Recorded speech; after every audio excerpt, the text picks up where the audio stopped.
for 2. Roll. And lift. Again, control. So you can sit back and press your legs against the bar. It's going to help you with coming all the way up. Now, if this is too much today, you can give me a lovely crunch and just focus on really engaging the core. One more. We're going to hold it halfway, round the arms, little twist. To the front, to the back, little squeeze. Front and back. Yes, option, legs up to a tabletop. Little squeeze, squeeze. We have 4, 3, 2, in 1. We're gonna bring it all the way down, hands to the head. Little crunch, up and up, good. So we're really focusing a little bit more on the upper abs for this one. The next song, we're gonna focus a little bit more on the lower abs. Good, we're gonna reach it across, little cross and cross. If it is more comfortable for you, you can absolutely bring your feet up onto the Bellicon. If you're a little bit shorter like me, this is definitely more comfortable. 4 more.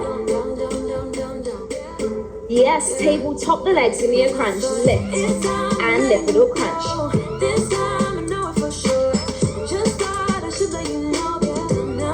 Good, 8 more. Go, 4, 3, 2, hold it, still over. Now the legs are up, so of course we are going to engage those lower abs too right here. But still focusing, trying to just slightly focus more on the upper abdominals.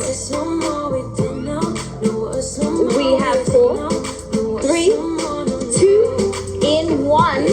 Good, I want you to take your hands down. We're gonna take a little twist over to the back. We go over and center, trying to keep your shoulders on the mat, and then to the front and center. Ooh, your back might crack. Mine just did. It feels really good. If it does, we're gonna take it over. Good, to the back. 1 more to the front. Yes, amazing. We're gonna bring the feet back down, hands behind the head, little crunch. Up and up, little squeeze. So trying to lift the shoulder blades up every time. Trying not to pull on the head and neck. I need to hold it up, hold it up. We're gonna reach the hands through the legs and then take it a little inch up, little inch up, little inch up. Good, 8 more. We have 4, 3, 2, 1. Hug your legs in, give yourself a little break before we really focus on the lower abdominals. Now for these exercises, I want you to think about really pushing your back into the mat. So imagine someone's